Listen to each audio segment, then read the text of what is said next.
Hello friends, welcome to the channel outstanding learning with Dhananjay Kumar. जैसा कि हम जानते हैं, योग के कुल 8 अंग हैं। यम, नियम, आसन, प्राणायाम, प्रत्याहार, धारणा, ध्यान और समाधि। अभी तक हम लोगों ने योग के 2 अंगों यम और नियम के बारे में जाना। आज हम लोग योग के तीसरे अंग आसन के बारे में जानेंगे। आसन जिस जिस स्थिति में मनुष्य रह सकता है उसी को आसन कहा जाता है। यानी कि जिस आसन से या जिस स्थिति में रहकर सुविधा के साथ योग किया जा सके वह योगासन हुआ। उसी तरह से सुविधा के साथ पढ़ा जा सके पाठासन, लिखा जा सके लेखासन, व्यापार किया जा सके वह व्यापारासन और व्याख्यान दिया जा सके वह व्याख्यानासन हुआ।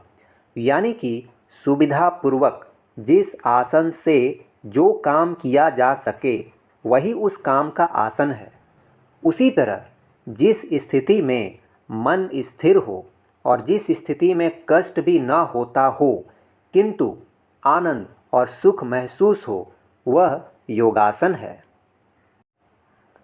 अब आगे बढ़ते हैं अगले पॉइंट की तरफ।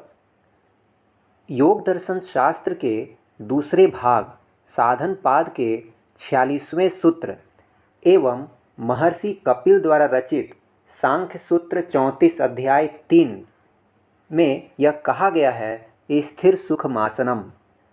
यहाँ यह कहा जा रहा है कि जिसमें स्थिर सुख हो वह आसन है, लेकिन जिसमें स्थिर सुख ना हो वह आसन नहीं है।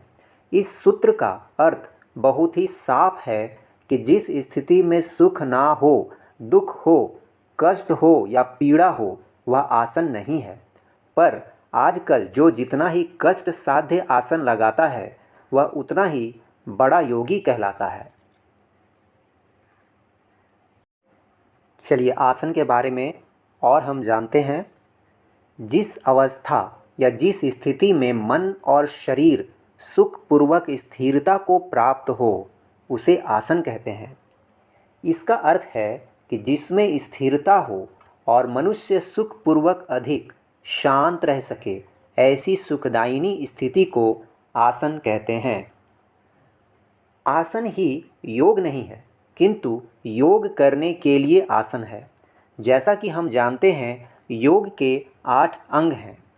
आसन योग का केवल एक अंग है, यानी कि सिर्फ आसन को ही हम योग नहीं कह सकते, जबकि योग करने के लिए आसन होते हैं। यानी कि जो आसन योग करने में सहायक हो वह योगासन है। तरह तरह के आसनों को लगाने वाला योगी नहीं है, किंतु अपनी सुविधापूर्वक किसी भी आसन से सुखपूर्वक बैठकर या लेटकर योग करने वाला योगी है। अब चलिए बात करते हैं कि योग यानी कि योग में आने वाले आसन के कितने प्रकार हैं। आसन 3 हैं: लेटना, बैठना और खड़े होना। यानी कि सुखासन, पद्मासन और ताड़ासन।